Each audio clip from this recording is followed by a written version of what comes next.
بہت شکریہ آپ ساتھیوں کا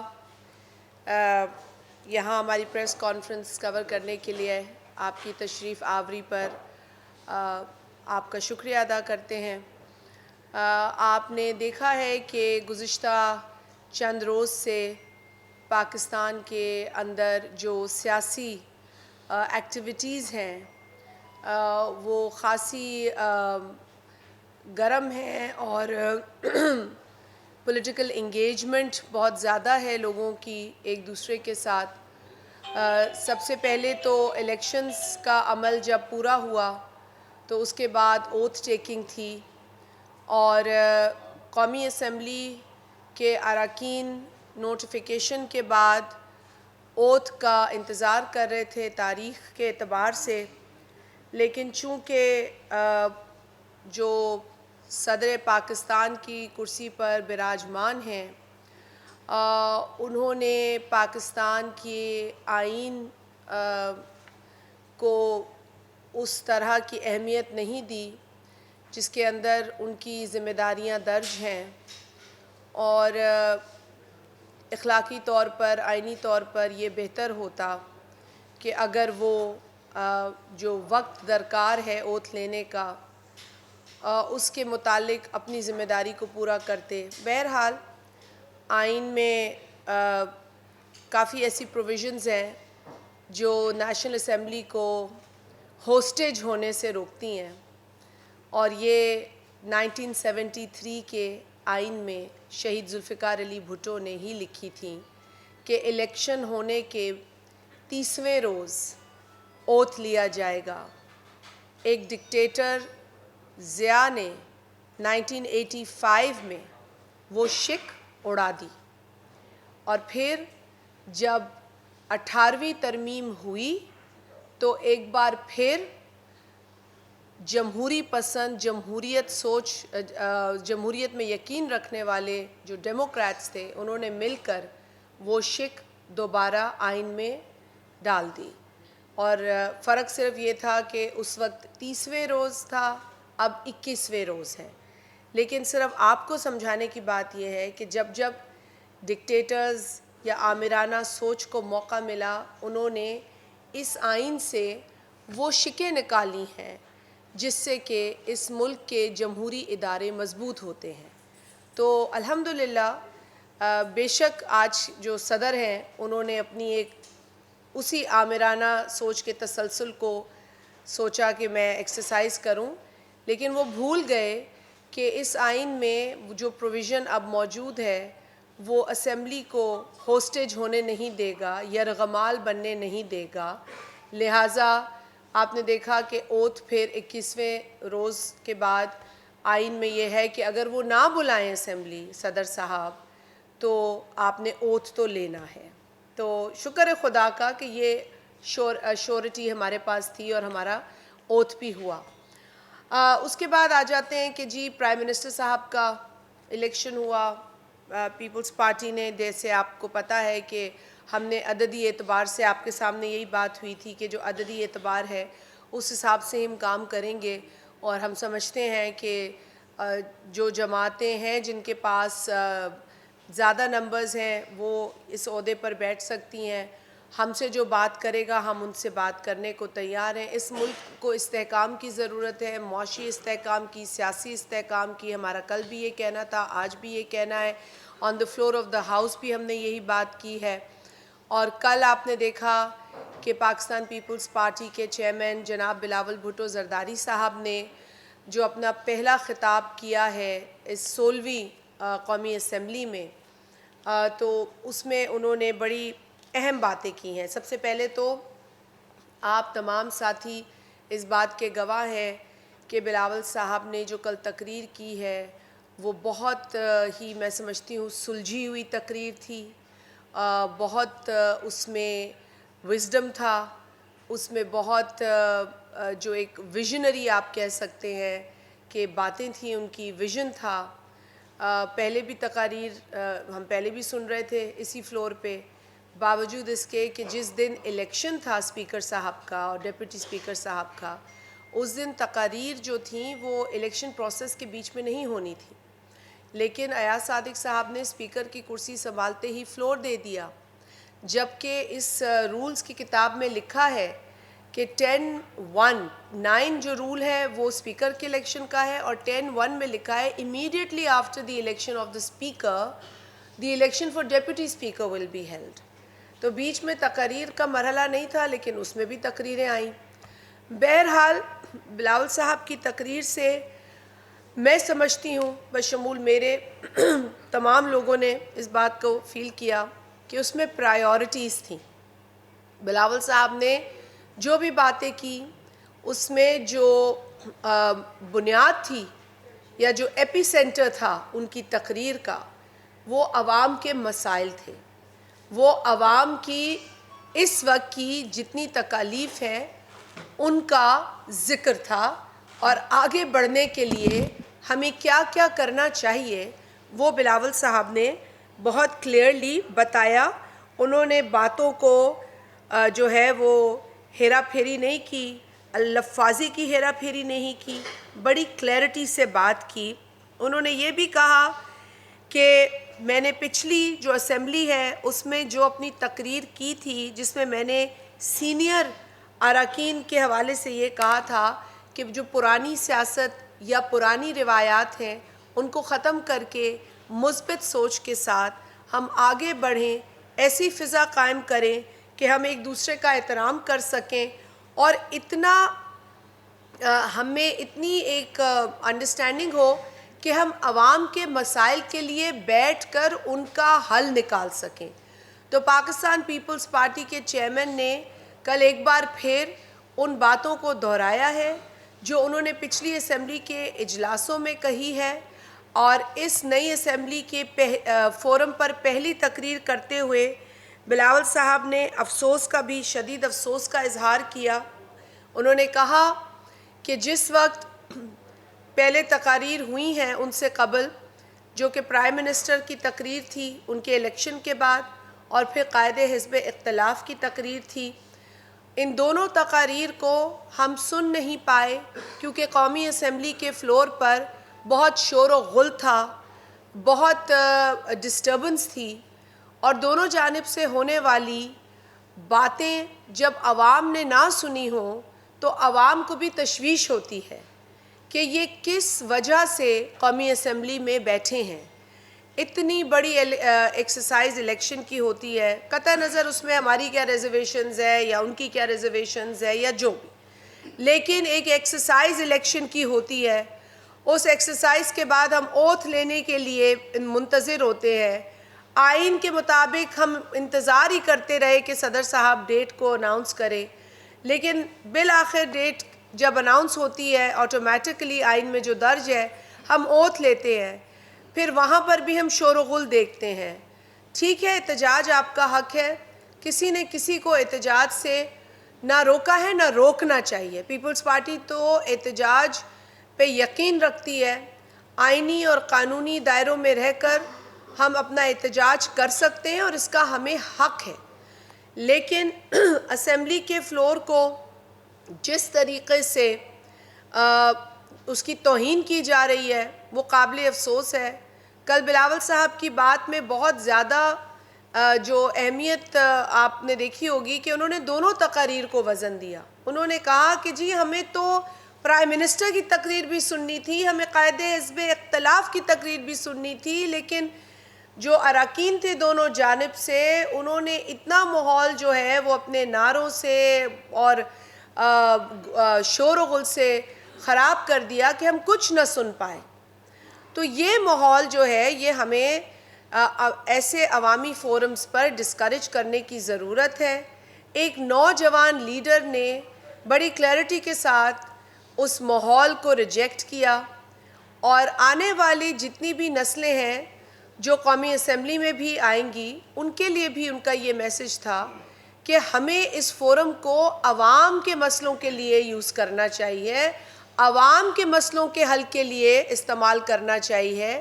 اس وقت عوام کا سب سے بڑا مسئلہ معاشی مسئلہ ہے۔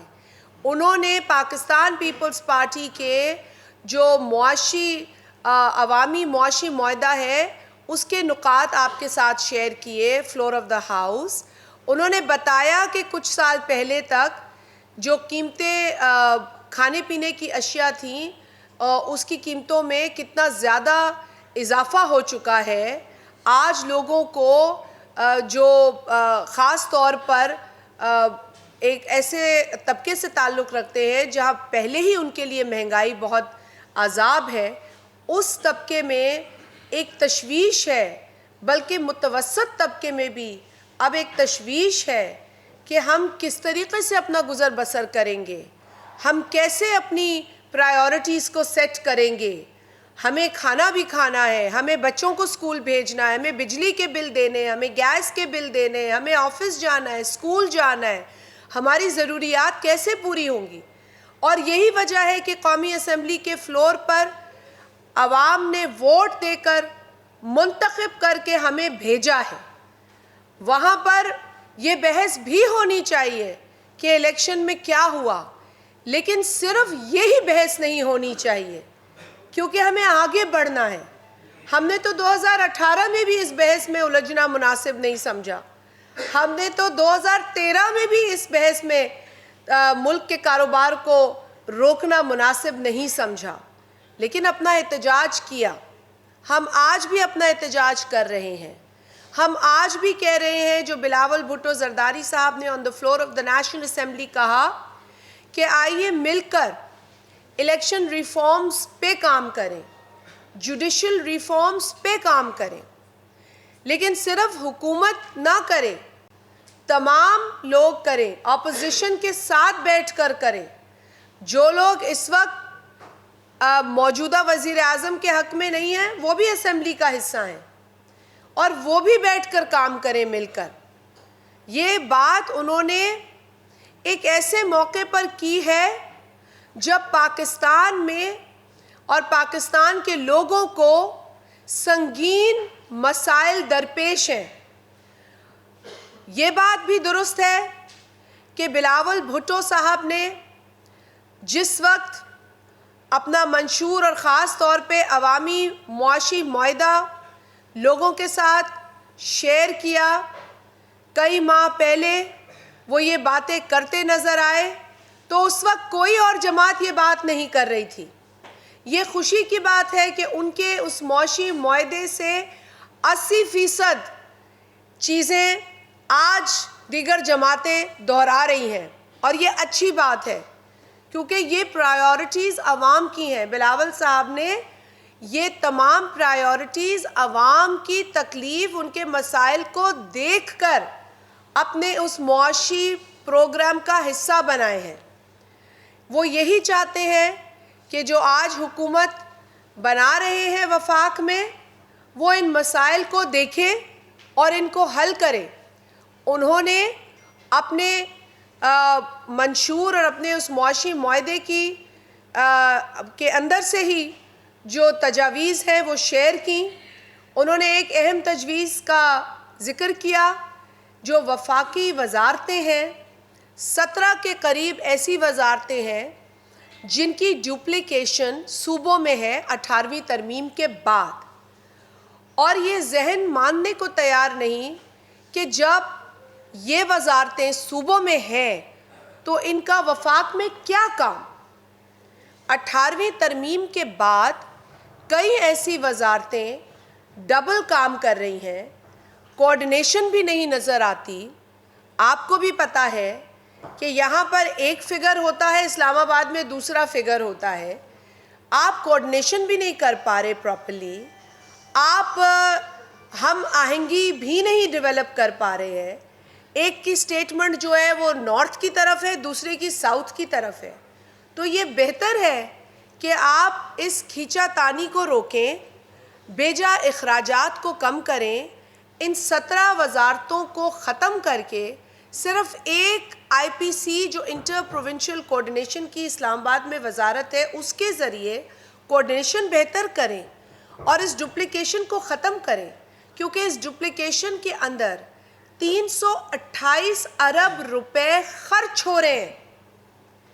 328 ارب روپے وہ ہیں جو عوام کے خزانے سے جاتے ہیں، جو ٹیکسز جمع کر کے ہم ڈویزبل پول میں بھیجتے ہیں، وہیں سے پھر یہ اخراجات آتے ہیں۔ لہٰذا 328 ارب روپے کی رقم جو ہے وہ ہم عوام کی مسائل کو حل کرنے کی طرف خرچ کر سکتے ہیں۔ دوسری انہوں نے اہم بات یہ کی کہ جو امیروں کو، ایلیٹ کو سبسڈی دیتے ہیں، غریب کو نہیں، امیر کو جو سبسڈی دیتے، مطلب کارخانوں کو دیتے، ان کی جو فگر ہے 1500 ارب روپے۔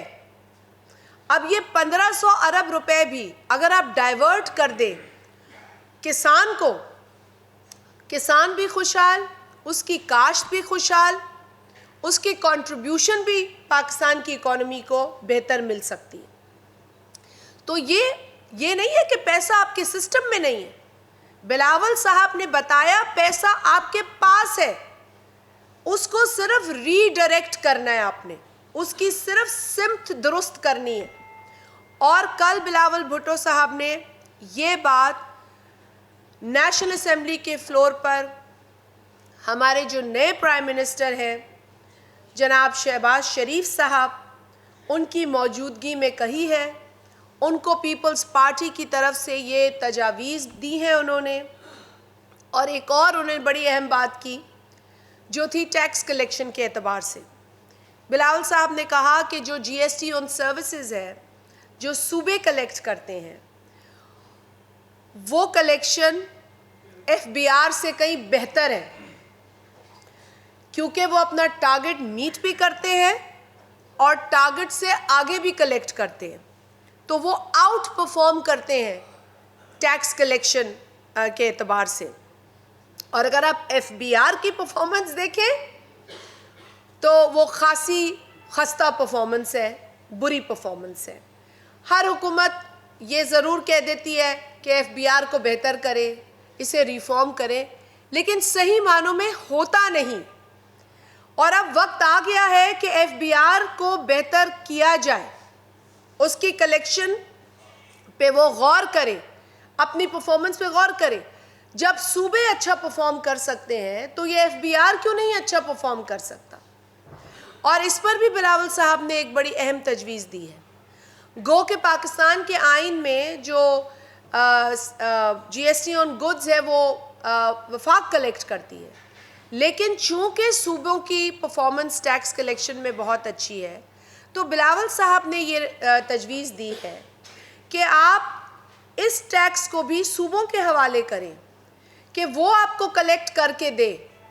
اگر وہ اپنا ٹارگٹ میٹ نہیں کرتے تو آپ ان پر فائن لگائیں، پینلٹی لگائیں، آپ ان سے انہیں کہیں وہ آپ کو اپنے بجٹ سے دے، سندھی میں ہم کہتے ہیں ڈنڈ، وہ پینلٹی لگا لیں۔ اور اگر وہ کلیکشن سے زیادہ آپ مطلب ٹارگٹ سے زیادہ کلیکٹ کر کے دیتے ہیں تو جو رقم صوبہ آپ کو زیادہ دیتا ہے وہ آپ صوبے کو ایز اے ریوارڈ واپس کریں۔ تو اگر یہ تجویز بلاول صاحب ایک نوجوان قائد دے رہے ہیں تو آپ سوچ سکتے ہیں، سمجھ سکتے ہیں کہ ان کی سوچ آگے کے لیے کتنی مثبت ہے۔ وہ ایک ویژنری لیڈر ہے، وہ یہاں اس چکر میں یا اس جھگڑے میں نہیں پڑ رہا کہ اس کی جماعت سے کتنی سیٹیں لے لی گئیں، ان کے کتنے کارکنان شہید کیے گئے، اس کا تذکرہ کیا انہوں نے، مگر انہوں نے اس کے ساتھ ساتھ عوام اور ملک کے حق میں بھی بات کی۔ لمبی فہرست پڑھ کے سنائی انہوں نے ان شہداء کی جو اس 2024 کے الیکشن میں پاکستان پیپلز پارٹی کے کارکنان شہید ہوئے، زخمی ہوئے، انہوں نے مارے کھائی، اور بھی جماعتوں کے اس طرح کی شکایات آئی ہیں، اور ہر سیاسی کارکن سے ہمیں ہمدردی ہے۔ بلاول صاحب نے یہ برملا کہا کہ کوئی بھی سیاسی کارکن زخمی نہ ہو، مار نہ کھائے، شہید نہ ہو، اس ملک میں ایسا الیکشن ہونا چاہیے۔ اور ایسا الیکشن کرانے کے لیے ہمیں مل بیٹھ کر کام کرنے کی ضرورت ہے۔ اگر ہم یہ انشور کر دیں گے کہ اس ملک کا الیکشن بہترین ہو، اس ملک کی جمہوریت مضبوط ہو، تو دنیا کی کوئی بھی طاقت پاکستان کی جمہوریت کو نقصان نہیں پہنچا سکتی، یہ کہا ہے بلاول صاحب نے۔ تو میں سمجھتی ہوں، یہ ہمارا ماننا ہے کہ کل کی تقریر صرف ایک تقریر نہیں تھی، ایک روڈ میپ تھا۔ کل پاکستان پیپلز پارٹی کے چیئرمین جناب بلاول بھٹو صاحب نے پاکستان کے لیے ایک روڈ میپ بتایا ہے، اور اب وزیر اعظم شہباز شریف صاحب کو یہ فیصلہ کرنا ہے کہ وہ ہماری مثبت تجاویز پر عمل کرتے ہیں یا پھر وہ پہلے کی کچھ روایات ہیں وہ قائم رکھتے ہیں، کیونکہ یہ تجاویز پیپلز پارٹی نے اپنے فیور کے لیے نہیں دی ہیں۔ اس ملک میں جو معاشی بحران ہے اس سے نبٹنے کے لیے دی ہیں۔ آپ نے دیکھا کہ وزیر اعظم صاحب نے اپنی تقریر میں پی آئی اے کا ذکر کیا، اور بلاول صاحب نے اپنی تقریر میں یہ بتا دیا کہ اگر آپ ہمارے دی ہوئی تجاویز پہ چلتے تو آج پی آئی اے کا خسارہ بھی شاید نہ ہوتا، کیونکہ پیسہ سسٹم میں ہو کر بھی ہمارے کام نہیں آتا، ہمارے لوگوں پہ نہیں لگ رہا، ہمارے غریب ہاری مزدور کسان پہ نہیں لگ رہا۔ یہ تمام تر پیسہ ری ڈائریکٹ ہو کر ہماری جو موسٹ ولنریبل پاپولیشن ہے اس پر لگنا چاہیے، ہمارے کسان کو مضبوط کرنا چاہیے۔ پاکستان ایک زرعی ملک ہے، زراعت ایک زمانے میں ہمارا سب سے بڑا سیکٹر ہوا کرتا تھا، لیکن اپنی اس آپسی تناؤ، اس کی نہ ماننا اس کی نہ ماننا، اس جھگڑے میں مثبت جو ڈائریکشن تھا، جو سوچ تھی، وہ ختم ہوتی گئی اور شرنک ہوتا گیا ہمارا زراعت کا طبقہ۔ آپ کو یاد ہے کہ جب صدر آصف علی زرداری صاحب پچھلی مرتبہ صدر تھے تو انہوں نے پرائیورٹی سیٹ کی۔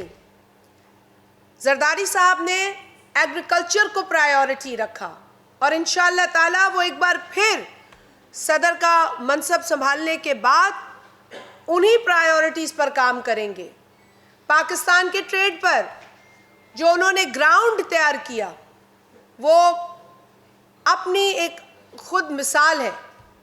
جس طریقے سے وہ چائنا گئے، زرداری صاحب کے چائنا جانے پر بھی تکلیف ہوا کرتی تھی، لیکن ان کے چائنا جانے کی ہی وجہ سے سی پیک ممکن ہو سکا، ان کے چائنا جانے کی ہی وجہ سے کئی پروجیکٹس ہمارے چائنا کے ساتھ شروع ہوئے۔ تو آج بھی زرداری صاحب کا الیکشن جو 9 تاریخ کو ہے، اور جو نمبرز ہمارے پاس ہیں اس سے ہمیں پورا یقین ہے کہ زرداری صاحب الیکشن بھی جیتیں گے، اس منصب پر فائز ہوں گے، اور ایک بار پھر پاکستان کو آگے لے جانے کے لیے، پاکستان میں خوشحالی، پاکستان کے کسان، مزدور، غریب کی خوشحالی کے لیے جیسے زرداری صاحب پہلے کوشاں تھے وہ پھر کوشاں ہوں گے، وہ پھر اسی سوچ سے کام کریں گے۔ پارلیمنٹ کو زرداری صاحب نے پہلے بھی مضبوط کیا ہے، اب بھی وہ پارلیمنٹ کے لیے ایک ڈھال بن کر میں سمجھتی ہوں کہ اپنا رول ادا کریں گے۔ آپ ساتھیوں کے سوالات کی طرف جاتے ہیں۔ پہلے ایک بیک بینچر سے لے لیں، ایک بیک بینچر سے۔ دیکھیں، سب سے پہلے تو پیپلز پارٹی حکومت کا حصہ نہیں ہے۔ ہم جو آئینی عہدہ ہے صدر کا، اس کا الیکشن لڑیں گے۔ ڈیپٹی اسپیکر کا آئینی عہدہ تھا، ہم نے اس کا الیکشن لڑا۔ ہم نے سپورٹ مانگی پولیٹیکل جماعتوں سے۔ صدر صاحب کے الیکشن کے لیے بھی ہم سپورٹ مانگ رہے ہیں۔ آپ نے بتایا کہ کل شہباز شریف صاحب نے بطور وزیر اعظم کو اجلاس کیا، اس میں انہوں نے نجکاری پر بات کی اور ادارے بیچنے کی بات کی۔ دیکھیں، ہم سمجھتے ہیں کہ یہ صرف واحد حل نہیں ہو سکتا اپنے مسائل سے نپٹنے کے لیے۔ جو تجاویز بلاول صاحب نے وزیر اعظم صاحب کو on the floor of the national assembly دی، آپ کے توسط سے ہم ایک بار پھر یہ بات دہرائیں گے کہ آپ بلاول صاحب کی ان تجاویز پر غور کریں، اور ہر مسئلے کا حل اپنے ادارے بیچ کر آپ نہیں کر سکتے۔ اگر آپ کے پاس کوئی پلان ہے تو وہ پیپلز پارٹی سے شیئر کریں۔ اگر پیپلز پارٹی کی لیڈرشپ مطمئن ہوتی ہے اور ان کے پاس بھی کوئی تجاویز ہیں، تو دیکھیں یہ کام کنسلٹیشن سے ہو تو بہتر ہے، کیونکہ پاکستان پیپلز پارٹی کی جو پرائیورٹی ہے وہ اداروں میں کام کرنے والے مزدور ہیں، اداروں میں کام کرنے والی لیبر ہے. اگر کسی بھی لیبر امپلائی کی روزگار چھن جائے گی تو اس سے پیپلز پارٹی کبھی خوش نہیں ہو سکتی. دیکھیں بات یہ ہے کہ پیپلز پارٹی کی جو پرائیورٹی ہے وہ عوام کے مسائل ہیں. اس وقت عوام کے 3 بہت اہم پرابلمز ہیں. ایک تو مہنگائی ہے، تاریخی مہنگائی، جس کا ذکر بلاول صاحب نے اپنی پوری الیکشن کیمپین میں، اس سے پہلے بھی وہ کرتے رہے، آج بھی کر رہے ہیں، کل بھی کیا. دوسرا ہے غربت. غربت میں اضافہ ہی ہوا ہے، چاہے پینڈیمک کے بعد ہو، چاہے سیلاب میں ہو، چاہے معاشی اعتبار سے جو مہنگائی ہے اس کی وجہ سے ہو. اور پھر ہے بے روزگاری. اور کل بھی وہ بولتے رہے فلور پر. میرا خیال ہے کہ بلاول صاحب کی تقریر کو قطع نظر اس کے وہ پیپلز پارٹی کے چیئرمین ہیں اس طریقے سے نہ سنا جائے، لیکن اگر ایک پاکستانی کی حیثیت میں دیکھیں تو انہوں نے بتا دیا کہ یہ پرائیورٹیز ہیں. اب اگر پرائم منسٹر صاحب کی کسی میٹنگ کے اندر انہوں نے آگے کا کوئی پلان بتایا ہے جس سے کہ میں اویئر نہیں ہوں، آپ یقیناً جو خبر دے رہے ہیں وہ خبر صحیح ہوگی، لیکن انہیں کسی بھی ادارے سے اگر مدد مانگنی ہوگی تو سب سے پہلے انہیں پاکستان کے عوام کے مسائل کو دیکھنا ہوگا.